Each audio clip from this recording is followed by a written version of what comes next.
He was extra cautious about a murder occurring that night because of a threatening letter he received. Therefore, he decided to throw a party so he could monitor us.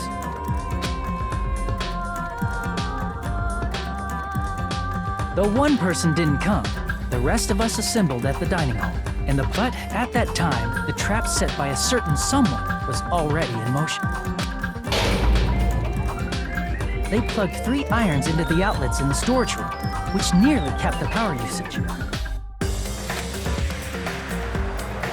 Additionally, they prepared something else that would activate at 11:30 p.m. The air conditioners in the office and dining hall. They had already set the timers for it. Thanks to the irons maxing out the power usage, the breaker was tripped when the air conditioners kicked on. Since the windows in the old building were covered, the blackout plunged the dining hall into total darkness. But when that happened, Byakuya took out a specific item that he brought in his case. That item was the night vision goggles. Byakuya was so concerned about a murder occurring that he brought a variety of security equipment with him. When he put on his night vision goggles, Byakuya witnessed a certain someone making a suspicious move.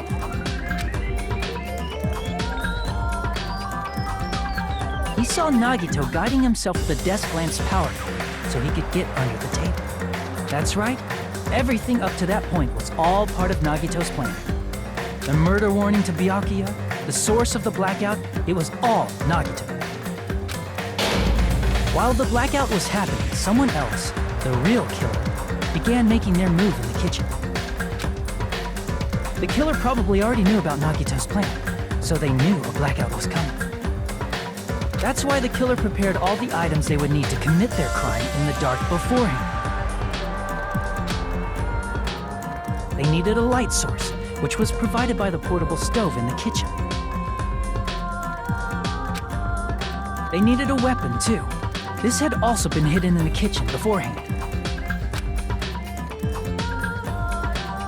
The long iron skewer used in the churrasco dish. The killer hid that inside that meat with the bone in it. With the weapon and portable stove in hand, the killer stepped out into the hallway. First, they closed the fire door in the hallway so their light source wouldn't peek toward the dining hall.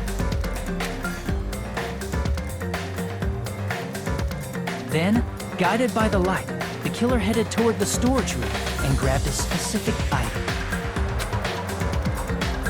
That's right, a tablecloth to block the blood splatter.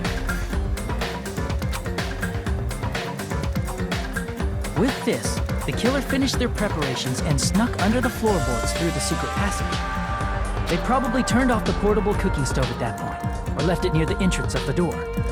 The floor in the dining hall is full of gaps, so there's no way they could have safely held a light source.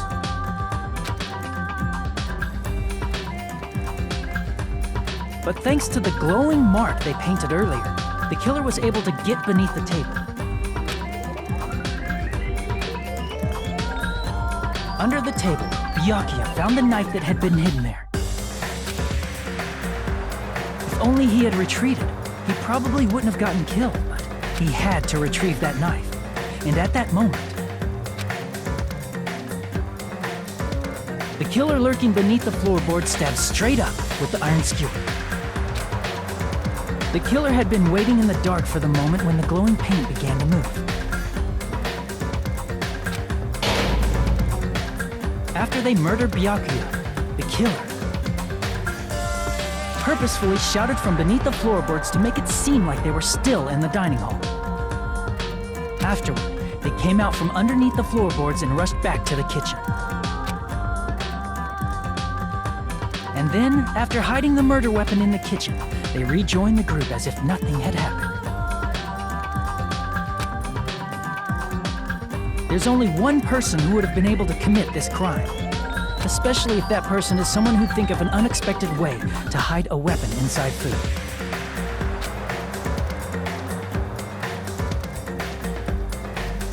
Isn't that right, Teru Hanamura?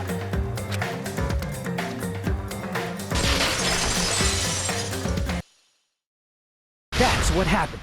How about it? Did I get anything wrong? This is a mistake.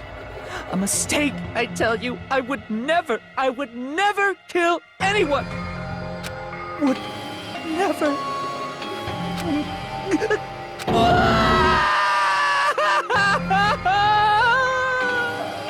It seems this is the end.